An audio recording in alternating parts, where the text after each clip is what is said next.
البدع والأهواء، أهل البدع العقائدية وأهل البدع السياسية. نقول بيننا وبينكم السلف، بيننا وبينكم الكتب، كان فيقول البدع بيننا وبينكم. Bismillahirrahmanirrahim. Qala al-Imam an-Nawawi rahimahullah, masih dalam bab sunnahnya berkanan-kanan. Al-haditsus salis wasitun ba'da sab'imi'ah, 763 untuk cetakan ini. Wa an Aisyah radhiyallahu anha qalat, dari Aisyah radhiyallahu anha yang mengatakan, kana Rasulullah sallallahu alaihi wasallam yujibuhu tayammun. Dahulu kala Rasulullah SAW senantiasa menyukai at-tayammun, yaitu berkanan-kanan, fi sya'nihi kullih, di seluruh urusan beliau. Ada titik dua di sini, yaitu menjadi apa? Tafsir. Berkanan-kanan dalam seluruh urusan itu apa? Fi tuhuri, dalam masalah bersuci, wa tarajjuli, menyikat rambut, wa tana'uli, memakai alas kaki. Muttafaqun alaih. Ya, hadis ini diriwayatkan oleh Bukhari Muslim, semuanya dari jalur Masruq dari Aisyah radhiyallahu anha. Aisyah bercerita, kana yu'jibu, fi'il, yaitu apa? Kana dengan fi'il mudhari, ini menunjukkan terus menerus. Jadi ini menunjukkan tahari, memang menyengaja, bukan kebetulan lah tangan kanan, nanti kebetulan tangan kiri, tentunya namanya kebetulan. Tapi tak, senantiasa beliau menyukai yang kanan-kanan, berarti memang ini menyengaja terus menerus. Ini berarti bagian dari ibadah. Yu'jibu al-ajab, ini memiliki beberapa makna sebagaimana disebutkan oleh Ibnu Sidah al-Andalusi dalam kitab beliau Al-Muhkam, yaitu apa? Yaitu i'tiqadu, yaitu as-surur atau i'tiqadul husn, yaitu bergembira dengan yang kanan. I'tiqadul husn, menganggap baik, yaitu istihsan, menganggap bagus, berkanan-kanan. Dan juga termasuk di dalamnya adalah yaitu al-mahabbah, menyukai, sebagaimana diriwayatkan oleh Bukhari dan Muslim dari jalurnya Syu'bah sampai ke Aisyah, karena Rasulullah SAW yuhibbu at-tayammun. Berarti apa? Yu'jibuhu ini artinya menyukai. Sebagaimana dalam riwayat selain Syu'bah diriwayatkan oleh Imam Muslim, la yuhibbu, lamnya lam taukid, la yuhibbu, benar-benar menyukai. Jadi yu'jibu di sini bukan maksudnya menjadi ujub sombong, tapi maksudnya adalah menganggap baik, bergembira dan mencintai. Nah, apa yang dicintai Rasulullah kita cintai. Ini adalah kesempurnaan mutaba'ah, mengikuti Nabi. Memang ini Nabi, tetapi kita ikuti beliau karena beliau teladan kita. Laqad kana lakum fi Rasulillahi uswatun hasanah. Sungguh telah ada untuk kalian pada diri Rasulullah itu teladan yang baik. Allah Ta'ala berfirman, qul in kuntum tuhibbunallaha fattabi'uni yuhibbukumullah. Katakan wahai Rasulullah kepada mereka, jika kalian memang cinta pada Allah, maka ikutilah aku, ikuti Nabi. Niscaya Allah akan mencintai kalian, wa yaghfir lakum dzunubakum, dan juga mengampuni dosa-dosa kalian. Jadi mengikuti Nabi itu menyebabkan kita dicintai Allah dan juga dosa-dosa kita diampuni. Karena apa? Kita punya dosa, tiap kita punya dosa. Kita bukan orang maksum, tapi Allah tahu kita sudah berusaha, yaitu kita berusaha agar, yaitu membuktikan pada Allah kita sudah berusaha selalu mengikuti Nabi. Pahit manisnya, demikian pula apa susah senangnya berusaha ikut Nabi, maka dosa-dosa yang ada insya Allah akan diampuni. Yang penting sudah ada usaha.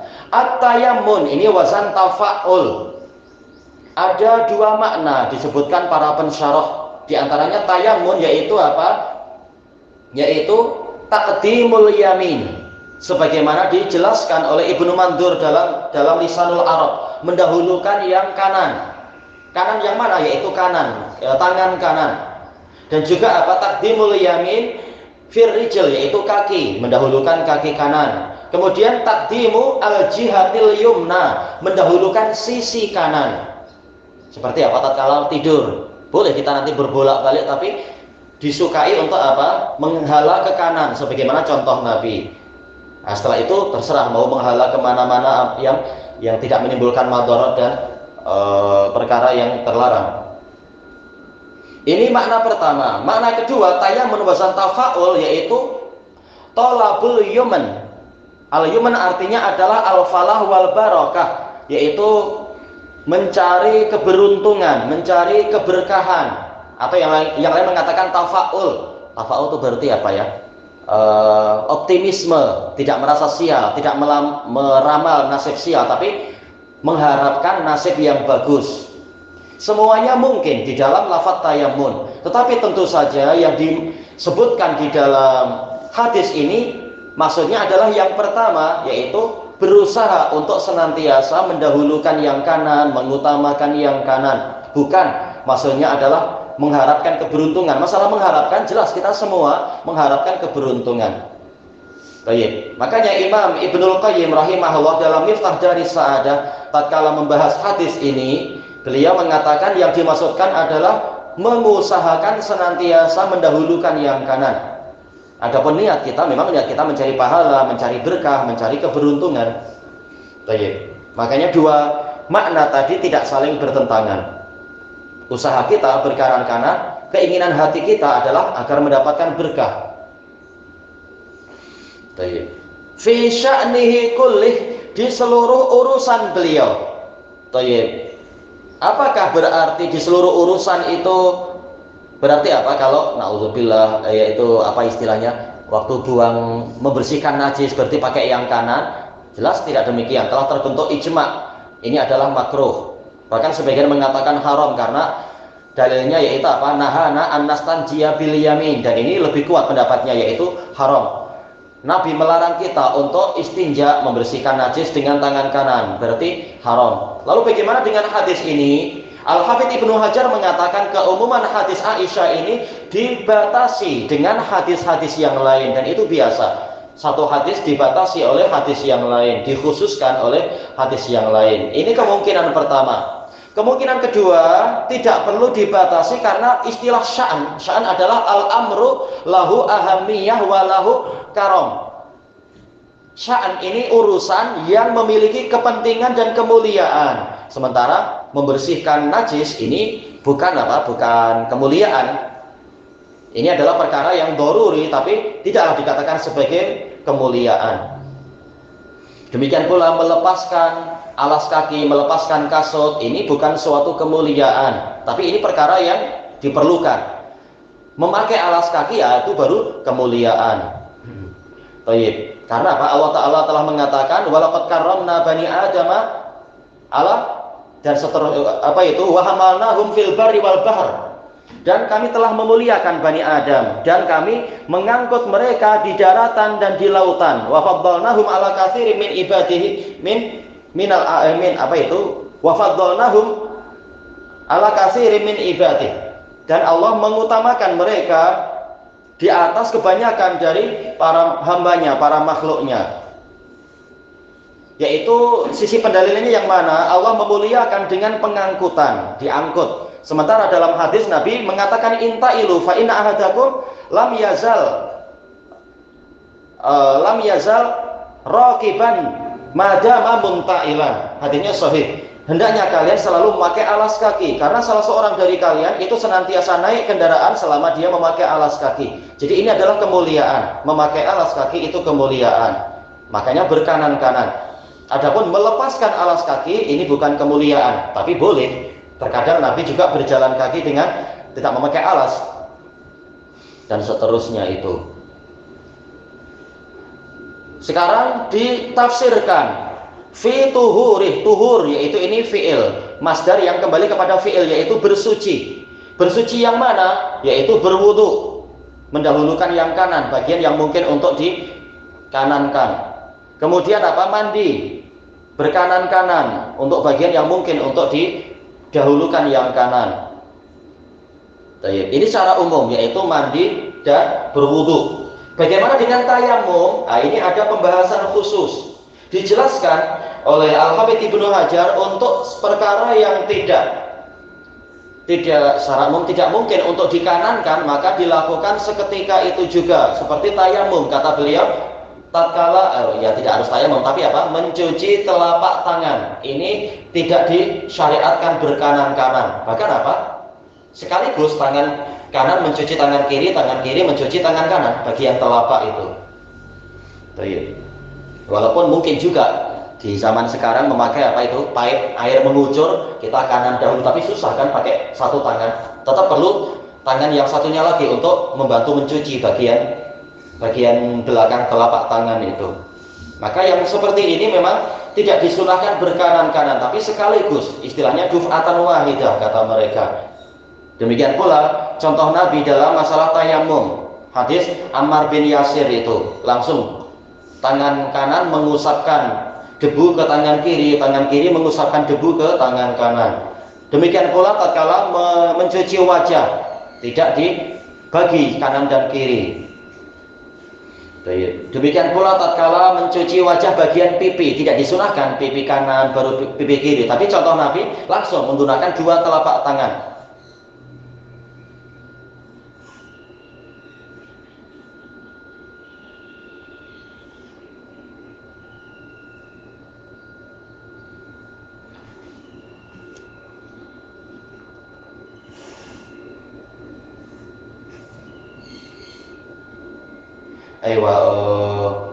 Anak tadi terlupakan ya ayatnya ya.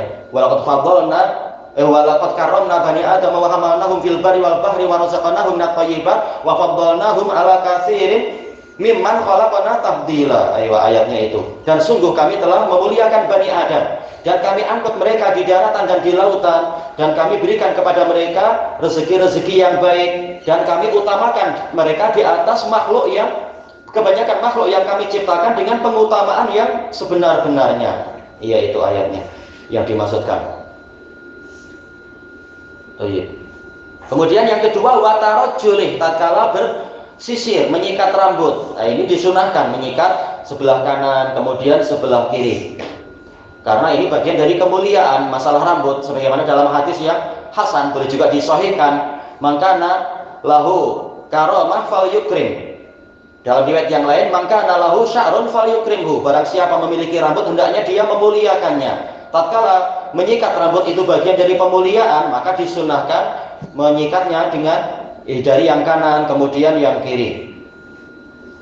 Kemudian yang ketiga, watana ulih, yaitu memakai alas kaki. Disunahkan memakai yang kanan, kemudian baru yang kiri. Dalam riwayat yang lain, wasiwakih, riwayatnya sahihah, yaitu bersiwak, dan ini dalilnya sangat jelas. Tambahan ini yaitu bersiwak itu adalah yaitu bagian kanan lebih dahulu, baru kemudian yang kiri.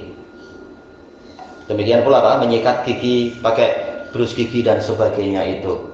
Dan telah disepakati oleh para ulama, perkara-perkara yang disebutkan di sini ini mustahab, dinukilkan istihbabnya oleh Syekhul Islam Ibnu Taimiyah dan juga sebelum beliau yaitu Imam Nawawi. Maka barang siapa membalik, maka ini tetap sah, seperti berwudu, yaitu tangan kiri baru kemudian tangan kanan. Ini menyelisihi sunnah tapi tidak sampai berdosa karena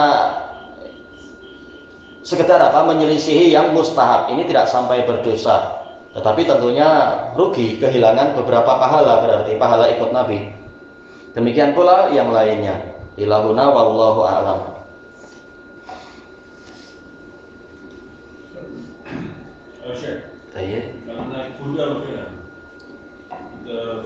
Ya, ini ada apa istilahnya itu? Ada kias. Di sini banyak ulama melakukan kias. Tatkala kalimat-kalimatnya seperti ini dari beberapa dalil, maka dikiaskan sesuatu yang polanya kemuliaan, maka dari yang kanan. Cuma sekarang memang untuk kuda, bagaimana sudut pandang kita untuk berkanan-kanan? Memang agak pening kita. Tapi dohirnya adalah yang dimaksudkan bukan kanannya kuda, tapi kanannya kita. Jelas manusia lebih mulia dari kuda. Kuda ini sekedar kendaraan. Berarti bagaimana agar berkanan-kanan? Jelas kita pakai sisi kiri kuda ya. Nah, kaki kiri kita menginjak pelana, lalu kaki kanan yang naik, agar bagian kananlah yang lebih dahulu mendarat di kudanya itu.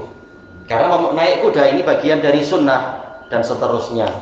Nah, dari situ boleh terlaksana istilah berkanan-kanan. Wallahu a'lam. Nah, ini susah. Kalau pemandu jelas mau tidak mau apa yang dimudahkan. Tergantung di mana itu bagian steeringnya. Tapi kalau di US keretanya masih. Iya. Jadi kalau di tempat kita walaupun kita masuknya buntut kiri dulu tapi duduknya jelas sebelah kanan tuh ya. Steeringnya gitu. Semampunya. Makanya disebutkan oleh Al-Hafidz bahwasanya ini sesuai kemampuan tanpa takalluf kata beliau, tak perlu memberat-beratkan diri. Jadi, memang terkadang di beberapa bagian itu agak susah. Tapi apa yang Allah mudahkan? Wallahu a'lam.